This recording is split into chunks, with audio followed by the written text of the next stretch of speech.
यानंतर बघूयात पुढली बातमी आहे बच्चू कडू आणि जरांगे पाटील यांच्यामध्ये सुरू झालेल्या शाब्दिक चकमकीची। सरकारने कर्जमाफीची तारीख दिल्यानंतर जरांगे पाटील यांनी सवाल उपस्थित करत सरकारवर जोरदार टीकास्त्र टाकलंय। जून पर्यंत कर्जमाफी करणार शेतकऱ्यांना मारायचंय का असा खडा सवाल त्यांनी उपस्थित केलेला आहे। तर जरांगे पाटलांची समजूत काढा असं म्हणत बच्चू कडू यांनी जरांगे पाटलांवर निशाणा साधलाय। तसंच सरकारला देखील बच्चू कडू यांनी थेट इशारा दिलाय।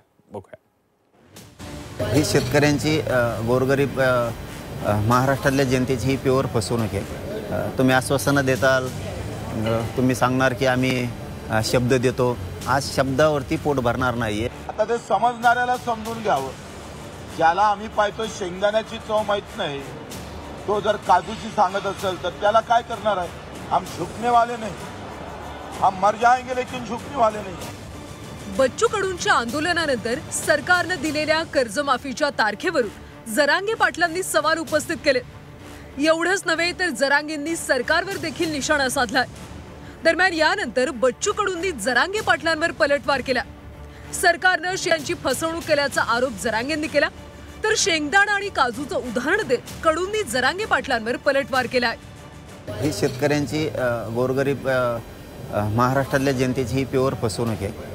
तुम्ही आश्वासनं देताल, तुम्ही सांगणार की आम्ही शब्द देतो, आज शब्दावरती पोट भरणार नाहीये। लोकांच्या घरात लेकरांना वह्या आणि साधे पुस्तकं सुद्धा राहिलेली नाहीये। इतकी भयानक विदारक परिस्थिती शेतकऱ्याची झाली।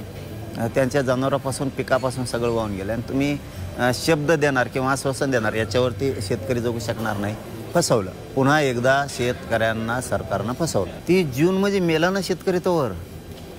आता त्यांना संकटातून शेतकऱ्यांना बाहेर काढणं गरजेचं आहे। जरांगे साहेबांनी म्हटलं त्यांच्या दृष्टिकोनातून त्यांना तसं वाटत असेल, त्यांनी उपोषण सोडल्यावर बाकीचे लोक अशाच प्रतिक्रिया देत होते। त्याच्यानं तो आपापलं स्वतंत्र मत असतं। मला असं वाटतं का त्यांनी कोणत्या भावनेतून म्हटलं काय असं आम्ही त्यांना समजून घेऊ। आता ते समजणाऱ्याला समजून घ्यावं। ज्याला आम्ही पाहतो शेंगदाण्याची चव माहित नाही, तो जर काजूची सांगत असेल तर त्याला काय करणार आहे? या सगळ्या गोष्टीमध्ये आपण समजून घेतलं पाहिजे। 30 जून 2026 आधी शेतकऱ्यांचं कर्ज माफ करण्याचं आश्वासन सरकारने दिलं। सरकारने दिलेल्या आश्वासनानंतर कडूंनी देखील आपलं आंदोलन मागे घेतलं। सरकारने शब्द फिरवल्यास सोडणार नसल्याचा इशारा देखील कडूंनी दिला।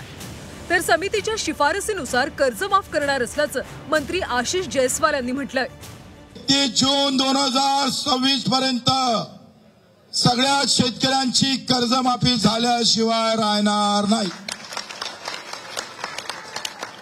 तुम्ही म्हणाल आताच पैसे पाहिजे उद्या, हे काही फॅनचं बटन होय का? साहेब इकून दाबलं तिकून सुरू झालं। लोकांना सगळं सोपं वाटतं रे। आमची खडाजंगी झाली, 2.5 तास चर्चा झाली, 2.5 तास। सर्व समितीच्या सर्व सदस्य जे शिफारशी करतील त्या संदर्भामध्ये लॉंग टर्म शेतकऱ्यांचा फायदा कसा होईल आणि खरा गरजू माणूस जो अडचणीत आहे त्याला मदत कशी करता येईल त्या दृष्टीने कर्जमाफी करणार। बच्चू कडू, राजू शेट्टी यांच्यासह अनेक आंदोलनकर्त्यांवर गुन्हा दाखल करण्यात आला। आंदोलनाचा सर्वसामान्य जनतेला त्रास झाल्याचं म्हणत गुन्हे दाखल करण्यात आले। शेतकऱ्यांसाठी फासावर जाणार पण झुकणार नसल्याचं म्हणत बच्चू कडूंनी पुन्हा एकदा सरकारवर शरसंधान साधलंय। बाहेर रस्त्यावर आले नाही, आम्ही एवढी मेहनत घेतली, लागण तेवढे गुन्हे दाखल घेतले, रात्रीचा दिवस केला, रक्ताचं पाणी रक्ताच्या उलट्या आमच्या मुखाद्वारे झाल्या। एवढे सगळे कष्ट केल्यावर काही लोक काही आरोप करतात, त्याला आम्ही काही करायचं नाही आहे। आमचं मन पवित्र आहे। शेतकऱ्याप्रती जी काही भावना आहे त्या तेवढ्याच तिखट।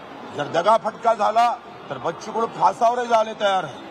हम झुकने वाले नहीं, हम मर जाएंगे लेकिन झुकने वाले नहीं। आता हे आंदोलन जेव्हा करतात कोणताही पक्ष असो, ते एक राजकीय गुन्हे असतात। ते एखाद्या मागणीसाठी असलेले आंदोलन असतात। म्हणून यावर सरकारकडे जेव्हा ते आंदोलक येतात किंवा त्यांची मागणी असते त्या टायमाला सरकार त्याच्यावर सहानुभूतीने विचार करतं आणि योग्य वाटलं तर ते खटला मागे घेण्यासाठी सरकार सुद्धा आपल्या पद्धतीने पाऊल उचलत असतं। नाही, सरकारची भूमिका काय असेल त्यावर ते अवलंबून असतं। गेल्या अनेक दिवसांपासून शेतकऱ्यांच्या कर्जमाफीसाठी बच्चू कडू रस्त्यावरची लढाई लढत होते। थेट मुख्यमंत्र्यांच्या नागपुरात घुसत कडूंनी सरकारला कर्जमाफीची तारीख देण्यास भाग पाडलं। त्यामुळे 30 जून आधी सरकार कर्ज माफ करणार का याकडे आता लक्ष लागलंय. ब्युरो रिपोर्ट, झी 24 तास.